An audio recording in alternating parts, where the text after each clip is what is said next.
आज हम इंसान विज्ञान के क्षेत्र में बहुत आगे आ चुके हैं। यह सब हम इंसानों की मेहनत ही है, जिसकी वजह से हमने अपने कदम चांद की जमीन पर भी रख दिए हैं और जल्द ही यह कदम मंगल की जमीन पर भी पहुंच जाएंगे।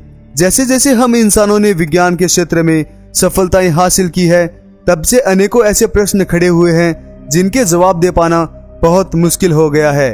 उन सभी प्रश्नों में सबसे अहम प्रश्न शायद यही उठता है, क्या समय में यात्रा कर पाना संभव है? क्या हम इंसान विज्ञान की मदद से समय में आगे या पीछे जाकर अपने भूतकाल या आने वाले भविष्य को बदल सकते हैं? इन सभी सवालों के जवाब में वैज्ञानिक आए दिन अनेकों प्रकार की खोजें करते आ रहे हैं, क्योंकि इस सदी के महान वैज्ञानिक अल्बर्ट आइंस्टाइन का भी यही मानना था कि हम समय में आगे या पीछे जाकर अपने भविष्य को देख और बदल भी सकते हैं। वहीं कुछ वैज्ञानिकों का यह मानना है कि समय यात्रा एक सन की अवधारणा के सिवाय कुछ भी नहीं है, लेकिन इतिहास में ऐसी अनेकों रहस्यमयी घटनाएं हुई है जिनमें ऐसे लोगों का जिक्र मिलता है जो सच में समय की यात्रा कर चुके हैं। वैज्ञानिक भी उन लोगों के किसी दूसरे आयाम से हमारे इस आयाम में आने की वजह से आज तक परेशान हैं। इसी के चलते आज हम हमारे चैनल प्लेनेट अर्थ इंडिया पर समय की यात्रा कर चुके लोगों पर वीडियोस की एक ऐसी सीरीज शुरू करने जा रहे हैं, जिसमें हम हमारी आगे आने वाली प्रत्येक वीडियोस में समय यात्रा की ऐसी रहस्यमयी कहानियों को लेकर आएंगे जिनको देखने के बाद कुछ हद तक आप भी समय यात्रा पर यकीन करने लग जाएंगे।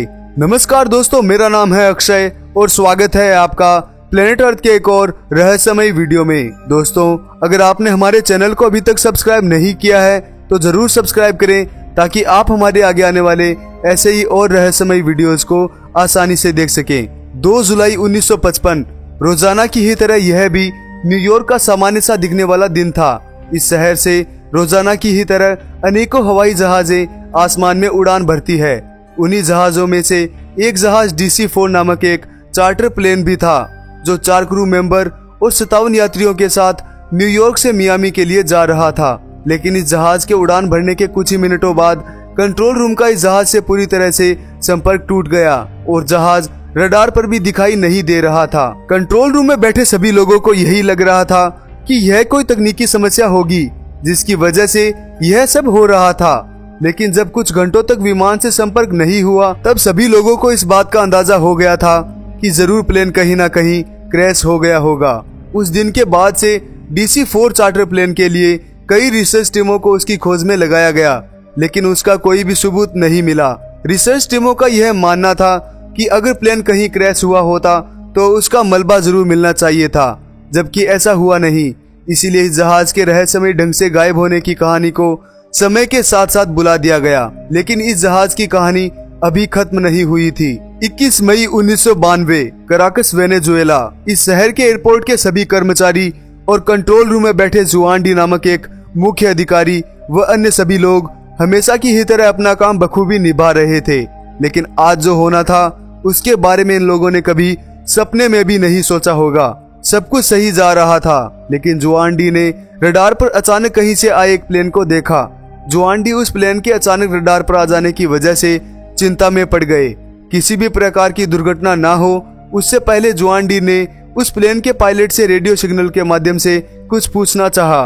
उससे पहले ही उस प्लेन के पायलट ने कंट्रोल रूम से कहा कि हम कहाँ हैं। उसकी आवाज सुनने में ऐसी लग रही थी मानो पायलट डरा हुआ हो। तभी उसने अपनी पहचान के लिए कंट्रोल रूम से यह कहा कि हम DC-4 प्लेन में बैठे पायलट, 4 क्रू मेंबर और 57 यात्रियों के साथ न्यूयॉर्क से मियामी के लिए निकले हैं। इतना सुनते ही पूरा कंट्रोल रूम शांत हो गया, क्योंकि यह वही जहाज था जो आज से 37 साल पहले कहीं गायब हो गया था। जुआन डी ने कुछ भी सोचने से पहले उस प्लेन को लैंडिंग के लिए जगह दे दी। जहाज के लैंड करने के बाद पायलट ने कंट्रोल रूम से पूछा कि हम कहाँ हैं। तब कंट्रोल रूम ने जवाब दिया कि आज मई 21, 1992 है और यह कराकस वेनेजुएला का एक इंटरनेशनल एयरपोर्ट है। तभी उस प्लेन में बैठे एक पायलट ने दूसरे पायलट से कहा कि ऐसा हो ही नहीं सकता, यह संभव ही नहीं है, हम कहाँ आ गए हैं।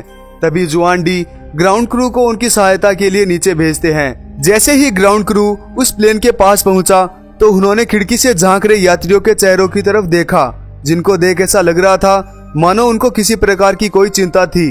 तभी पायलट ने कॉकपिट की खिड़की से बाहर झांककर यह कहा कि कि दूर हो जाओ, हमारे पास मत आना, हम वापस जा रहे हैं। इतना कहते ही पायलट ने खिड़की को बंद कर दिया, लेकिन खिड़की को बंद करते समय उसके हाथ से एक चीज नीचे गिर गई थी और उसके तुरंत बाद वह प्लेन वापस हवा में उड़ गया, जिसका बाद में कभी भी पता नहीं चल सका कि वो प्लेन आखिरकार वापस कहाँ चला गया। फिर एक और चौंकाने वाली बात सामने आई, जिसके अनुसार जो चीज पायलट के हाथ से नीचे गिरी थी वह कोई गैर मामूली चीज नहीं बल्कि वर्ष 1955 का कैलेंडर था, जो इस घटना का सबसे बड़ा सबूत था। इस घटना को बहुत से लोगों ने झूठी कहानी बताने की कोशिश की, लेकिन पायलट और कंट्रोल रूम की पूरी बातचीत की रिकॉर्डिंग और पायलट के हाथ से गिरा कैलेंडर इस बात का इशारा करते हैं कि यह पूरी घटना सच थी। अब सोचने वाली बात यह है कि वह प्लेन इतने सालों तक आखिरकार था कहाँ, उसके साथ ऐसा क्या हुआ था जो वह वर्ष 1955 से सीधे 1992 में पहुंच गया था। इस घटना के संबंध में वैज्ञानिकों ने बहुत सी कोशिशें की जिससे उसके समय यात्रा की घटना को समझा जा सके, लेकिन फिर भी यह आज भी एक रहस्य ही बना हुआ है।